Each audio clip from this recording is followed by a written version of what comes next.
Guys, we are going to finish up our chapter on volume with this lesson. We're going to talk about the volume of spheres and the volume of regular polyhedra, right? So polyhedra just means the 3D versions of polygons, okay? So we're going to look at the formula for the volume of a sphere, and then we're going to look at the formula for the volumes of regular polyhedron, and then I'm going to show you how to find the volume.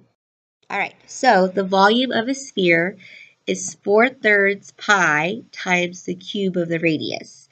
So volume is equal to 4/3 pi r cubed. Okay, so r cubed means r times r times r. Example, find the volume of a sphere with a diameter of 10 inches. Well, our formula is V equals 4/3 pi r cubed, so we need to know our r. Well, our r is half of our diameter, so our r is 5. So V is equal to 4/3 pi 5 cubed, okay? So when we put that into our calculator, we get approximately 166.67 pi, which if we want to go ahead and multiply that by pi is 523.6 inches cubed. Another example, find the volume of a sphere with a diameter of 6 inches. Okay, well in this case, our radius is 3. So volume is equal to 4/3 times pi times 3 cubed. Okay, so that ends up being 36 pi, which approximately is 131.1 inches cubed. Let's look at the formulas for the other regular polyhedrons. So if you have a tetrahedron, your volume is going to be equal to the square root of 2 divided by 12 times e cubed. And you're like, well, what's an e? An e is the length of one edge, okay? That's the edge, the length of one edge. That is e, okay? A cube, we already know that the volume of a cube is e cubed. And then remember, the e is the edge. One side, one edge, cubed, will give us the volume of a cube.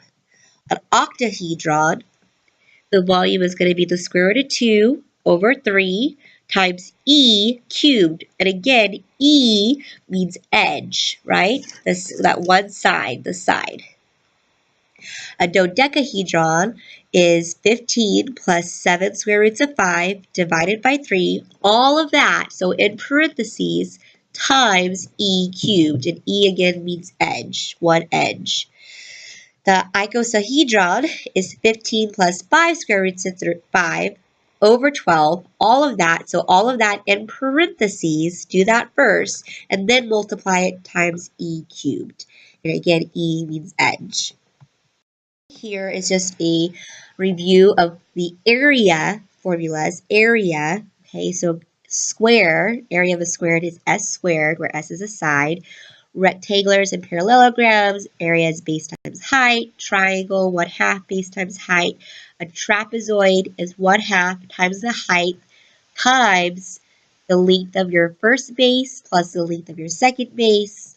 The area of a rhombus is 1/2 D1 times D2, where D1 and D2 are your diagonals.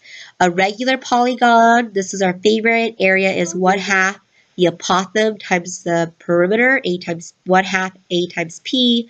The area of a circle is pi r squared, and then an equilateral triangle where all sides are the same, the area is s squared, so one side squared, times the square root of 3 over 4. So that was just a little review of your area formulas in case you had forgotten.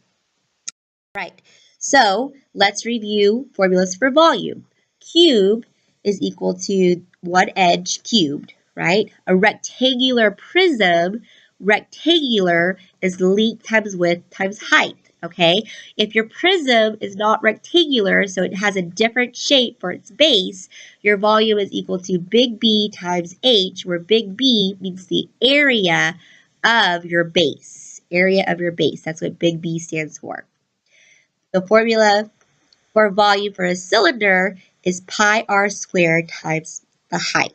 Okay, the formula for volume for a pyramid is 1/3 base times height, where that big B is the area of your base of that pyramid. The volume of a cone is 1/3 pi r squared times h, and then the volume of a sphere, which we just learned, is 4/3 pi r cubed. All right, so your turn. Go ahead and try 11.5, 2 through 6 evens.